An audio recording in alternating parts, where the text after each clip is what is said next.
সত্যি বলতে আমি নিজেকে একজন নাস্তিক হিসেবেই ভাবতাম। যেমনটা বলছিলাম, খুব বেশি বিপদে পড়লে তখনই সৃষ্টিকর্তার কথা মনে পড়তো। আমার মনে আছে একদিন একটা ফোন কল পেলাম, কেউ যেন আমাকে বলছেন আপনার বাবার ফ্ল্যাটে একবার যেতে হবে।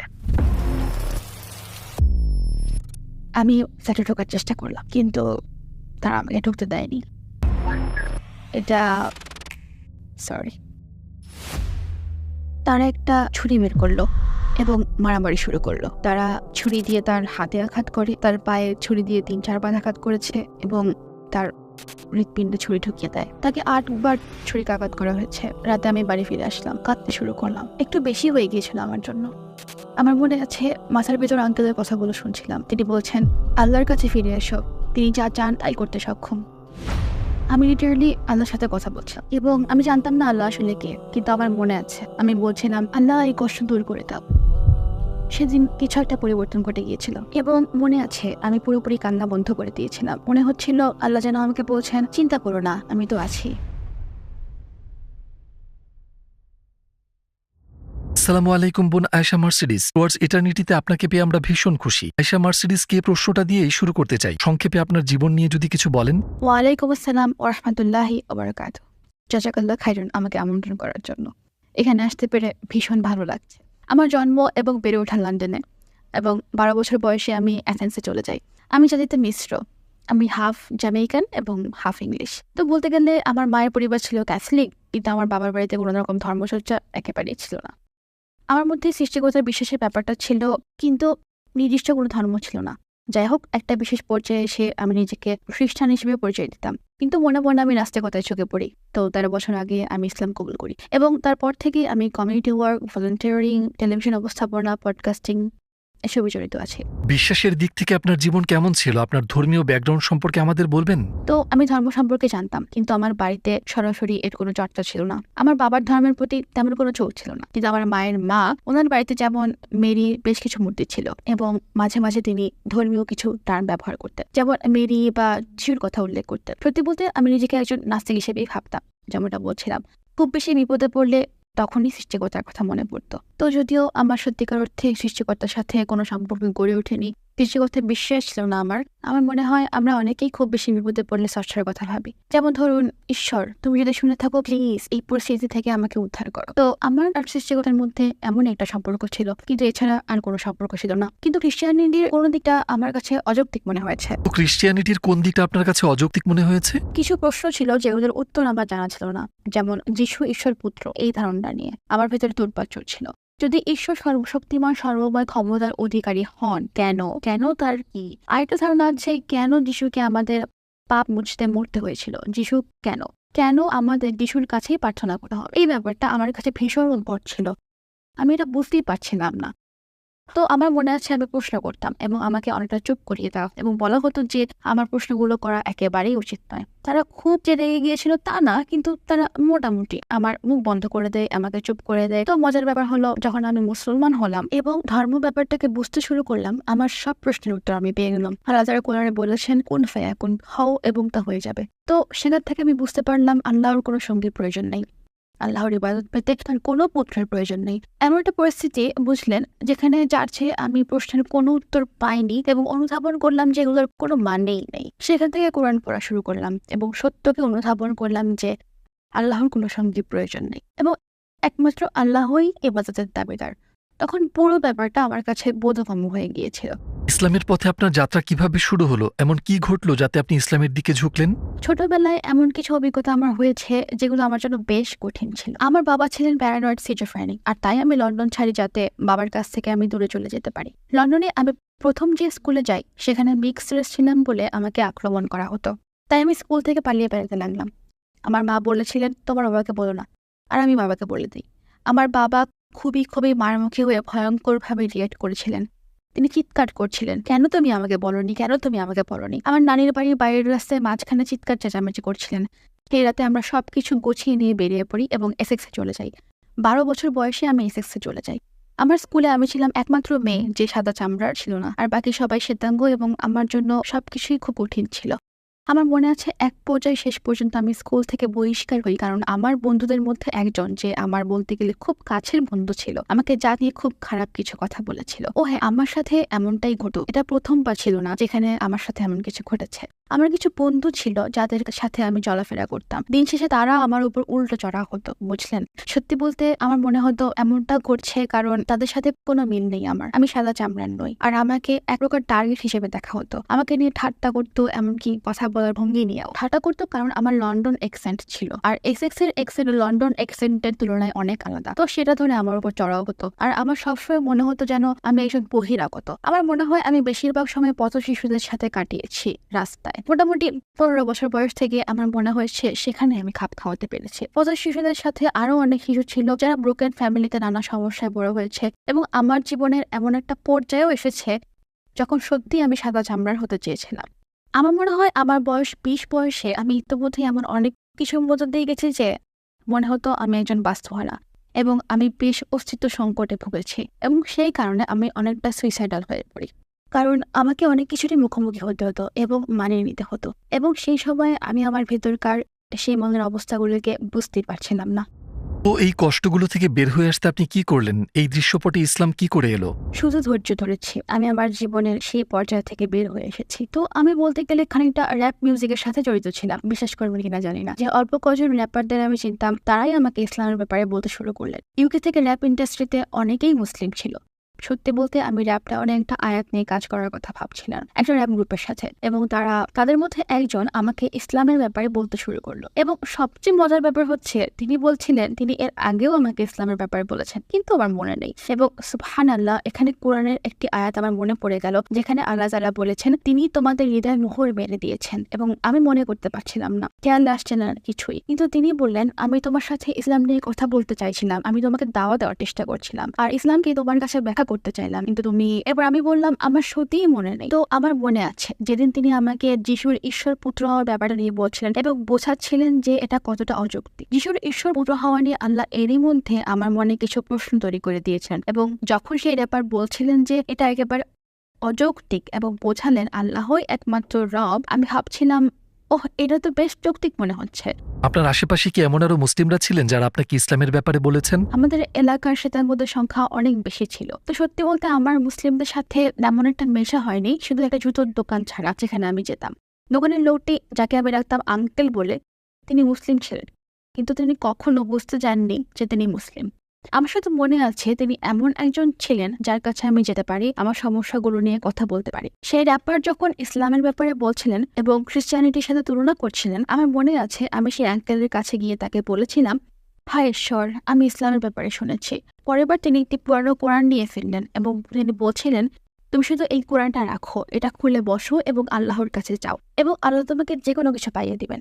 তো আমি কোরআনটা বাসায় নিয়ে গেলাম আর এক কোনায় ফেলে রাখলাম। এরপর আমি ভুলে গেলাম এবং বাইরে গিয়ে পার্টি করতে থাকলাম, আর এভাবে জীবনে এগোতে থাকলাম। তো এই সময়টাতে এসে যখন আমি কোরআনটা পেলাম এবং দাওয়াত খানিকটা কবুল করতে শুরু করলাম, কিন্তু আমি ঠিক তখনই একটা বড় পরিবর্তনের জন্য তৈরি ছিলাম না।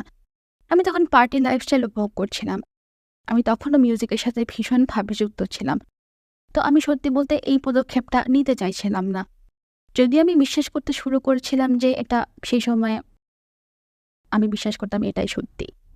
ইসলাম কবুলের ক্ষেত্রে সবচেয়ে গুরুত্বপূর্ণ ঘটনা কোনটি ছিল? আমার মনে আছে একদিন একটা ফোন কল পেলাম আমি, কেউ যেন আমাকে বললেন আপনাকে আপনার বাবার ফ্ল্যাটে যেতে হবে। তো আমি লন্ডন রওনা দিলাম, কারণ আমি ছিলাম এসেক্সে। ওনার ফ্ল্যাটের বাইরে পৌঁছালাম, আমি দেখলাম চারপাশে পুলিশের টেপ লাগানো আছে। আমি ফ্ল্যাটের ভেতরে যাওয়ার চেষ্টা করলাম, কিন্তু তারা আমাকে ভেতরে যেতে দিচ্ছিল না। আমি তার ফোনে কল করলাম, কেউ যেন সেটা ধরলেন। সুবহানাল্লাহ, তো কেউ একজন সেটা ধরলেন, আর হ্যাঁ, এটা সরি। তখন আমি বললাম কে আপনি? উত্তর এলো আমরা আপনার বাবার ফোনটা পেয়েছি, তাকে 8 বার ছুরিকাঘাত করা হয়েছে। তারা সেখানে ডাকাতি করতেই গিয়েছিল, তারা পরিচয় গোপন করে ওনার ফ্ল্যাটে ঢুকেছিল। ছুরি দেখিয়ে তারা বলেছিল দেখুন আপনার টাকা পয়সা সব বের করুন। এখন আমার বাবা একজন সিজোফ্রেনিক, তো তিনি সহজে সবকিছু দিয়ে দিবেন না। তো এরপর হাতাহাতি শুরু হয়, তারা ওনার হাতে ছুরি মারে, তারা পায়ে ছুরি দিয়ে 3-4 বার আঘাত করেছে তারা, এবং তারা হৃৎপিণ্ডে ছুরি মারে। তো আমার বাবাকে আমি হাসপাতালে দেখতে গেলাম, যখন ঘড়িতে 12টা বাজলো, বুঝলেন, তখন ডাক্তার বদল হলো এবং একজন ডাক্তার বললেন তার হৃৎপিণ্ডে ছুরি মারা হয়েছে, আপনারা কি ওনার হৃৎপিণ্ড পরীক্ষা করেননি? আমি বললাম, ওনাকে তো বেশ ঠিকঠাক লাগছে। তখন তারা বললেন, না না না, ওনার হৃৎপিণ্ড আমাদের পরীক্ষা করতে হবে। এবং যখন ওনার হৃৎপিণ্ড পরীক্ষা করলেন, হৃৎপিণ্ডটা ফুটো হয়ে গিয়েছিল। তারা যদি সেটা খুঁজে না পেতেন, ভেতরে রক্তক্ষরণে তিনি হয়তো মারা যেতেন। সে রাতে আমি বাড়ি ফিরলাম, কাঁদতে শুরু করলাম। বোধহয় আমার জন্য অনেক বেশি হয়ে গিয়েছিল সবকিছু। আমার বাবা মরতে বসেছিলেন এবং এরপর আমি কোরআনটা খুলে বসলাম। মাথার ভেতরে সেই আঙ্কেলের কথাগুলো ঘুরছিল, শুনতে পাচ্ছিলাম তিনি বলছিলেন, শুধু আল্লাহর কাছে যাও এবং আল্লাহ যা চান তিনি তাই করতে সক্ষম। আমি কেবল আল্লাহর সাথেই কথা বলছিলাম, কিন্তু আমি জানতামই না যে আল্লাহ কে। কিন্তু আমার মনে আছে শুধু বলছিলাম যে আল্লাহ এই কষ্ট দূর করে দাও। এবং আমার মনে আছে আমি বেশ উষ্ণতা অনুভব করছিলাম, যা আমার পায়ের পাতা বেয়ে পায়ে পৌঁছালো এবং সারা শরীরে ছড়িয়ে পড়লো। আমি অনুভব করলাম আমার হৃদয়ে ভরে উঠেছে। সেদিন কিছু একটা পরিবর্তন হয়ে গিয়েছে। আমার মনে আছে আমার কান্না পুরোপুরি বন্ধ হয়ে গেছিল। আমার মনে হচ্ছিল আল্লাহ আমাকে বলছেন যেন চিন্তা করো না, আমি তো আছি। সেই প্রথমবার আমি আল্লাহর কাছে কিছু চেয়েছি এবং সাথে সাথে তিনি জবাব দিয়েছেন। তারপর কি ঘটলো যাতে আপনি অবশেষে মুসলিম হবার সিদ্ধান্ত নিলেন এবং বায়াত গ্রহণ করলেন? আসসালামু আলাইকুম প্রিয় ভাই ও বোনেরা, আমরা দেখেছি যে আমাদের দর্শকদের ৮০% মানুষজন আমাদের চ্যানেলে সাবস্ক্রাইব করেননি। আপনারা যেমনটি জানেন আমরা একটি অলাভজনক প্রতিষ্ঠান, আর আমরা আমাদের কোনো ভিডিওতে বিজ্ঞাপন চালাই না। টুয়ার্ডস ইটার্নিটি শুধু একটি ইউটিউব চ্যানেলই না, এটি একটি মাদ্রাসাও। এখানে আমরা চেষ্টা করি নিজেদের এবং যুব সমাজকে ইসলামী শিক্ষা দেওয়ার। আমাদের লক্ষ্যই হলো শুধু সত্যকে প্রচার করা। কাজটা ছোট হতে পারে, কিন্তু ইনশাআল্লাহ অনেকের জন্য এটি পথ চলার সহায়ক হবে। এখন সাবস্ক্রাইব বাটনে ক্লিক করুন এবং একসাথে পথ চলি অনন্তকালের দিকে। তারপর কি ঘটলো যাতে আপনি অবশেষে মুসলিম হবার সিদ্ধান্ত নিলেন এবং বায়াত গ্রহণ করলেন? তো পরদিন আমি ঘুম থেকে উঠি। আমার মনে হচ্ছিল যেন প্রায় আমি একজন মুসলিম হয়েই উঠেছি। সেই সময়ে আমি মনে প্রাণে বুঝে গেছি আল্লাহ সত্যিই আছেন, এবং সেটাই ছিল জীবনে প্রথমবার যখন আমি সত্যিকারের অর্থে সৃষ্টিকর্তায় বিশ্বাস করেছি। আমি আমার র্যাপার বন্ধুদের মধ্যে আরেকজনের সাথে যোগাযোগ করি। তারা এই র্যাপ গ্রুপের সাথে যুক্ত ছিলেন। এটা খুবই উদ্ভট ছিল, কারণ আমরা এলোপাথারি যে কোনো জায়গায় কারে বসে দেখা করতাম। তিনি আমাকে কেবল ইসলামের ব্যাপারে বলতেন এবং আমি চলে আসতাম। আমাদের মধ্যকার সম্পর্কটা এমনই ছিল। আমার মনে আছে আমার সে বন্ধুর সাথে কথা হচ্ছিল এবং তিনি আমাকে কবরের আযাব নিয়ে বলতে শুরু করলেন। আমি ভীষণভাবে আতঙ্কিত হয়ে পড়ি। আমি এতটাই ভয় পাই যে আমি অমুসলিম হিসেবে মৃত্যুবরণ করতে চাইনি, কারণ আমার ভয় এমনকি জাহান্নাম নিয়েও ছিল না। ওই সময় জাহান্নামের ভয় পাচ্ছিলাম না, আমার ভয় হচ্ছিল কবরের আযাবকে, কারণ এটা আমার কাছে ছিল ভয়ঙ্কর রকম নতুন এবং চরম মাত্রার ভীতিকর। তো এরপর 3 থেকে 4 দিন পর্যন্ত আমি খুবই ইমোশনাল হয়ে পড়ে আমি প্রায় প্রতিদিনই কাঁদতাম। আমি প্রার্থনা করার চেষ্টা করছিলাম, কিন্তু জানতাম না কি করে করতে হয়। আমার ইবাদতের কোনো ধারণাই ছিল না। আমি যেটা করছিলাম, পরের দিকে তাকিয়ে আল্লাহর সাথে কথা বলছিলাম। আমি কখনো কোনো মসজিদে যাইনি। সত্যি কথা বলতে আমি এমন কোনো মুসলিমকেও চিনতাম না যারা প্রকাশ্যে আমল করত। তো অনেক কিছু ছিল যেগুলো আমি জানতাম না। আমার মনে আছে সেই বন্ধুর সাথে দেখা করলাম। তিনি বললেন, আমি তোমাকে ইস্ট লন্ডন নিয়ে গিয়ে একটা কিছু দেখাতে চাই। তো গাড়ি চালিয়ে এসেক্স থেকে ইস্ট লন্ডন এলাম। আমরা বোধহয় গ্রিন স্ট্রিটে গিয়েছিলাম। সেখানে প্রচুর পরিমাণে হিজাব এবং আবায়া বিক্রি হচ্ছিল। পরে তিনি আমাকে একটা পুলোভার হিজাব কিনে দেন, যেগুলো আপনি শুধু, এটার অনেকটা মোজার মতো, এটার খোলা প্রান্ত আছে, আপনি শুধু এটা পরে নেবেন। তো আমি দোকানে গেলাম এবং পরে দেখলাম, মাথায় পড়লাম এবং আমি গাড়ির ভিতরে বসলাম। এরপর আমি আয়নায় দেখি, আমি ভাবছিলাম চমৎকার, এটা বেশ অন্যরকম, এটা সত্যি আলাদা।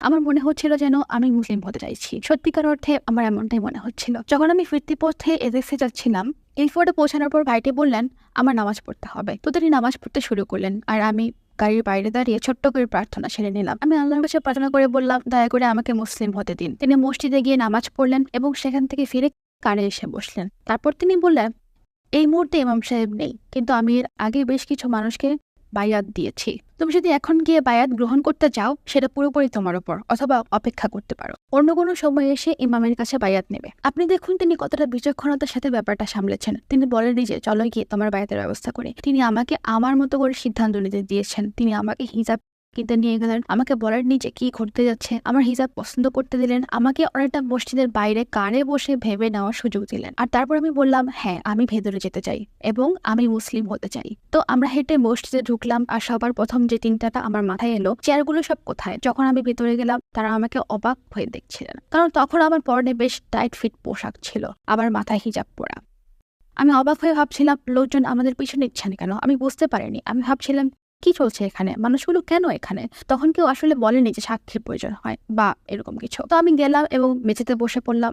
তখনও আমি ভাবছিলাম আমরা মেঝেতে কেন বসে আছি। আমরা গোল হয়ে বসেছিলাম এবং সেই ভাইটি আমাকে ধর্মীয় বিষয়গুলো নিয়ে বলতে শুরু করলেন এবং প্রশ্ন করলেন সেসবে বিশ্বাস রাখি কিনা। তো রাসূল সাল্লাল্লাহু আলাইহি সাল্লামের উপরে আল্লাহর উপর বিশ্বাস করি কিনা এবং যা বলেছি বুঝে বলেছি কিনা, কেউ জোরাজুরি করেছে কিনা এখানে আসতে, তো আমি অবশ্যই বললাম যে আমি বিশ্বাস রাখি এবং এখানে আসতে কেউ আমাকে জোর করেনি। এবং বুঝলেন তখন সুবহানাল্লাহ, আমি বায়াত নিলাম, আমার বন্ধুটি আমাকে বায়াত দিলেন। হ্যাঁ, সত্যি বলতে আমার ভীষণ হালকা লাগছিল, ঠিক যেমনটা বলেছিলাম। তিনি আমার সামনে বসলেন এবং বললেন, আমার মনে হচ্ছে ফেরেশতারা তোমাকে ঘিরে আছেন। যখন আমি প্রথমবার দোয়া পাঠ করি, আমি ছিলাম ভীষণ কষ্টের ভেতরে, বুঝলেন, প্রচন্ড ধাক্কা এবং কষ্ট পেয়েছিলাম। এটা ছিল বেশ স্বস্তিদায়ক, এটা ছিল যেন সেই কষ্টের উপশম। আপনার ইসলাম কবুল করা নিয়ে আশেপাশের মানুষের প্রতিক্রিয়া কেমন ছিল? বেশ কিছু মানুষের কাছে এটা সত্যি অবাক ব্যাপার ছিল। আমি সম্ভবত সেরকম একজন ছিলাম যার মূলত মুসলিম হওয়ার সম্ভাবনাই ছিল না বলতে গেলে। আমার জীবন কেটেছে যেমনটা আমি বলেছিলাম, রাস্তায় রাস্তায় ঘুরে বেরিয়ে এমন সব মানুষদের সাথে কাটিয়েছি, বুঝলেন, যাদের ঠিকানা ছিল রাস্তা। এরপর সঙ্গীতের সাথে ওতপ্রোতভাবে জড়িত হয়ে পড়লাম।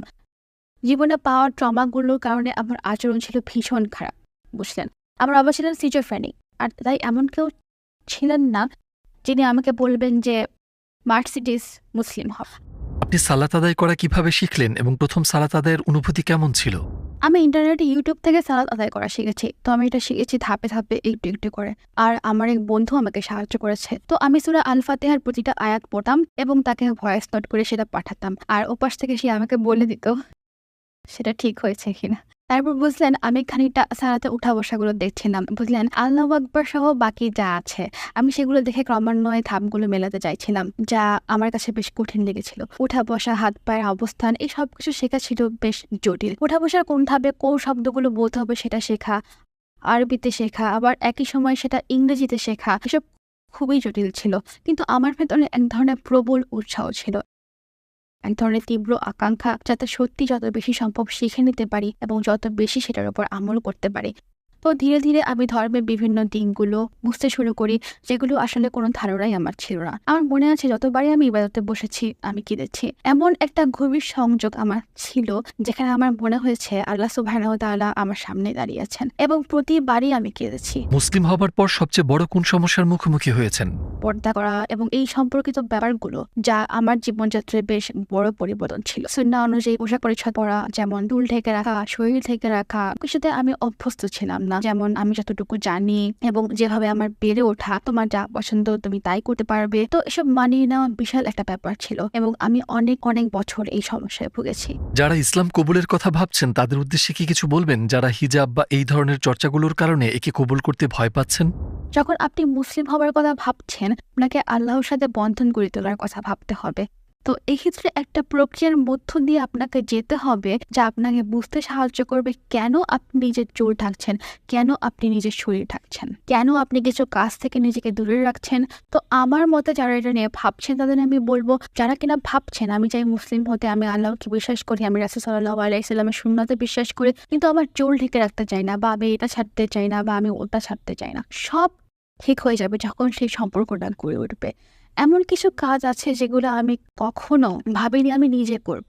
পর্দা করা ছিল তার মধ্যে একটি, পার্টিতে যাওয়া বন্ধ করা ছিল আরেকটি। বিশ্বাস করুন আর নাই করুন, কিন্তু যতই আমার আল্লাহর সাথে সম্পর্ক দৃঢ় হচ্ছিল, যত আমি ধর্মটাকে জানছিলাম, স্বভাবতই আমি আমার রবকে সন্তুষ্ট করতে চাইছিলাম। লক্ষ্যটা থাকতে হবে আল্লাহর সাথে, এবং বন্ধন তৈরি করার পরে আল্লাহর করুণাকে বুঝতে পারা, আল্লাহর ভালোবাসাকে বুঝতে পারা, সত্যিকার অর্থে আল্লাহকে বুঝতে পারা। সময় দিন, বোঝার চেষ্টা করুন কার ইবাদত করছেন, বোঝার চেষ্টা করুন কেন তার ইবাদত করছেন, বাকি সব এমনি হবে। ইসলাম নারীদের উপর জুলুম করে এরকম ভ্রান্ত ধারণা রয়েছে, এই দাবির প্রেক্ষিতে আপনি কি বলবেন? আপনি জানেন, নারীবাদের প্রেক্ষাপটে আমি এটা নিয়ে বেশ কিছু কথাই বলেছি, যা কিনা খুবই মজার একটি বিষয়। কোথাও না কোথাও একটা বিশ্বাস আছে যে পুরুষরা যা করছে নারীরা যদি সেটাই করে এতেই তার স্বাধীনতা। কিন্তু আপনি যখন সত্যিকার অর্থে নারী প্রকৃতি নিয়ে ভাববেন এবং আপনি দেখবেন যে সে কতখানি সফলকাম হয় যখন সাধারণত কেউ তার দেখাশোনা করছে, যখন কেউ তাকে রক্ষা করছে, তার দেখাশোনা করছে। পুরুষেরা, সেটা বৈবাহিক সম্পর্ক হোক অথবা তিনি তার পিতা হন, এবং সচরাচর এভাবেই নারী সাফল্য লাভ করে। বলছি না নারী বাড়ি যেতে পারবে না, কাজ করতে পারবে না, কিন্তু সত্যিকার অর্থে এসব খুবই কষ্টের কাজ, এটা তাকে একেবারে নিস্তেজ করে যায়। আপনি যখন স্বাভাবিক পরিস্থিতিতে তাকে দেখবেন, যখন সে সবচেয়ে খুশি, বেশিরভাগ নারী, এবং এটা পরিসংখ্যান করে প্রমাণিত, বেশিরভাগ নারী চায় কেউ তার দেখাশোনা করুক, তারা চায় কাজের এত এত চাপ যেন সহ্য করতে না হয়। তো আমি মনে করি এই যে ভুল ধারণা যে নারীরা খানিকটা অত্যাচারিত এবং কিছু কিছু কাজের আমাদের অনুমতি নেই, বুঝলেন, আপনি যখন দেখবেন, আপনি ইসলামের যত গভীরে যাবেন যত বেশি বুঝতে পারবেন যে ব্যাপারটা পুরোপুরি উল্টো। আপনি দেখুন রাসূল সাল্লাল্লাহু আলাইহি ওয়াসাল্লামের সাথে খাদিজা রাদিয়াল্লাহু আনহার সম্পর্ক কেমন ছিল। তিনি ছিলেন একজন প্রেমময়ী স্ত্রী, তিনি একই সাথে একজন ব্যবসায়ী নারী, সেটা অর্জন করা সম্ভব এবং ইসলামের এই ব্যাপারটাই আমাকে আরো বেশি মুগ্ধ করে। একজন সত্যিকার নারী হয়ে ওঠা শেখায়, কারণ অবশ্যই আমার বেড়ে ওঠা একজন আত্মনির্ভরশীল নারীর কাছে, এবং এটা সব সময় ছিল অনেকটা কোনো পুরুষের প্রয়োজন নেই এমন একটা মনোভাব। এরপর যখন ইসলামকে জানলাম এবং পুরুষের গুরুত্ব অনুধাবন করলাম আর বুঝলাম নারী হিসেবে আপনার গুরুত্ব সম্পূর্ণ আলাদা, এরপর তাতে যুক্তে লাগলাম। কিন্তু তারপরেও এতটুকু জানলাম আপনি চাইলেই একটা ব্যবসার মালিক হতে পারেন এবং আপনার একটি ব্যক্তিত্ব থাকতে পারে, সবকিছুই। এটি একটি সম্পূর্ণ জীবন বিধান।